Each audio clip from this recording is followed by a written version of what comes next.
With higher food transportation costs increasing the price of food and other goods, state leaders hope to reach an agreement soon and get funds out the door to residents this year. The plan Newsom proposed last month will give at least one $400 refund to each registered vehicle owner in the state, regardless of your income. Refunds would be capped at $800 for anyone with more than one vehicle registered under their name.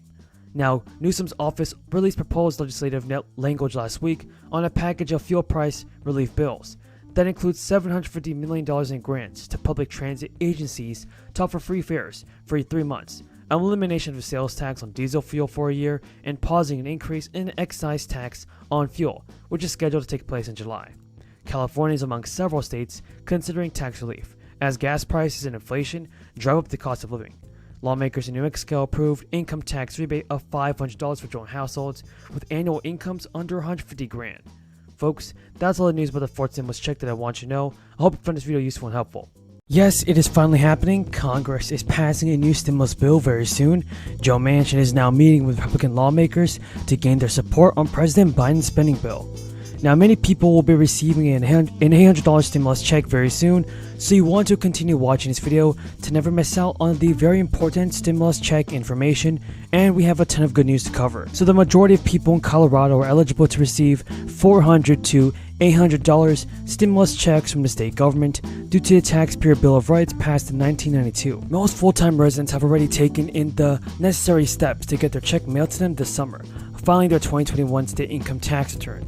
Any full-time resident who hasn't been filed can still claim and ensure they get a check by filing out a submitting form by May 31st. However, a lot of residents, including many veterans and seniors, do not regularly file state income tax returns, and they have questions regarding their eligibility. Folks, the answer is yes. You are still eligible to receive the $400 check for single filers and $800 for joint filers if you are a full-time resident. According to Colorado Governor Jared Polis, there are additional benefits to filing state and federal income tax returns, even if the taxpayer owes little to nothing. He said filing a return ensures that any excess withholding tax is refunded, and they may also be eligible for valuable refundable state and federal credits, like the Earned Income Credit and the Child Tax Credit. This is the same requirement for people in Colorado who claim and receive payments for the 6-tier flat sales tax refund mechanism that would normally refund the money at filing time next year. All eyes are on Joe Manchin as he moves forward with negotiations on President Biden's Build Back Better bill. Reporters have asked Senator Manchin and GOP senators about the claim in a new book that Manchin he will be willing to switch to the Republican Party if Senate Republican John Thune were the Senate GOP leader instead of Mitch McConnell. Manchin told reporters today that Republican colleagues frequently ask him about switching parties and that he never seriously considered leaving the party. The banter between Manchin and his Republican colleagues is reinforcing doubts that he will not sign on any point this year to a partisan reconciliation package to enact major elements of Biden's domestic agenda, with 50 Democrat votes and no GOP votes. Democrats also have taken note that Manchin's opposition to various Democratic initiatives appears to be playing well back home.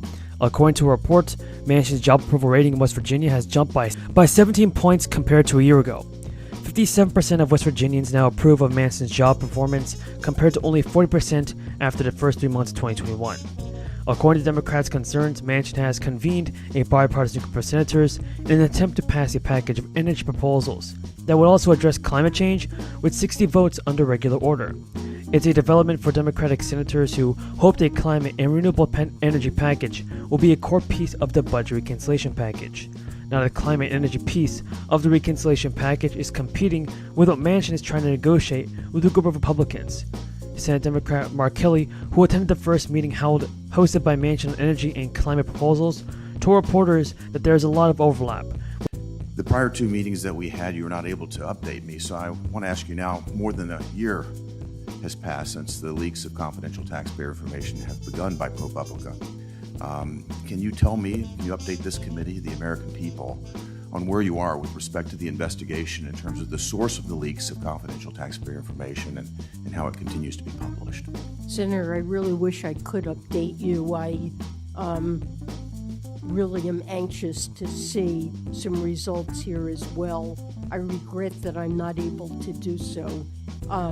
There are investigations that are ongoing by law enforcement agencies and also by the inspector generals I respect these are independent investigations as is appropriate, and I certainly respect the authorities of these independent investigators to complete their work.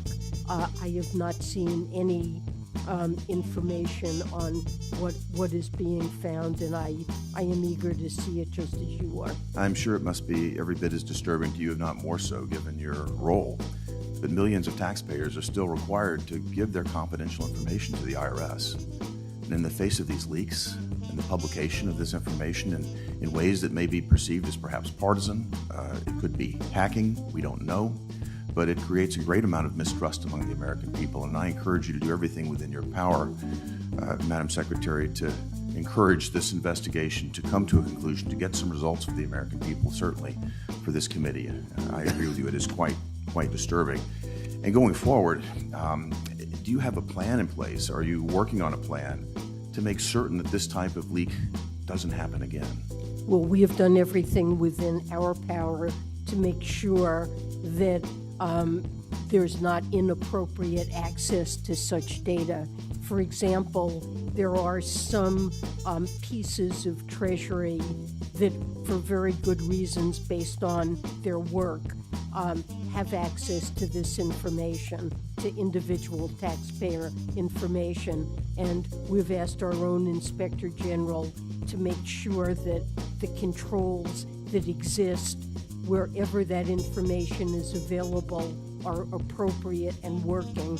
And he's reported that he's looked into it and that's not an issue, that the controls are adequate and are working. So that's the kind of thing we can do to make sure there's nothing in our structure that could create an opportunity for leaks. The IRS Inspector General is also examining similar issues within IRS. I couldn't agree with you more. This is very damaging. I absolutely want this work to be done and to figure out Thank you. how this happened. Thank you for your efforts on this. And again, the controls have obviously failed in the past because the leaks have occurred. However they occurred, I hope we'll get to the bottom of it, and I hope whoever did it will be made an extreme example of so that this never happens again. I agree with you, Senator. I'd like to turn to another point. Last month, the Department of Treasury released the one-year progress report on what the department calls its Equity Action Plan. On page 7, Treasury details its efforts to advance racial equity, including through IRS enforcement. I find the notion troubling that Treasury should potentially structure its policies with any particular group of Americans in mind, rather than advancing economic opportunity for all Americans, regardless of their race or gender. So, Secretary,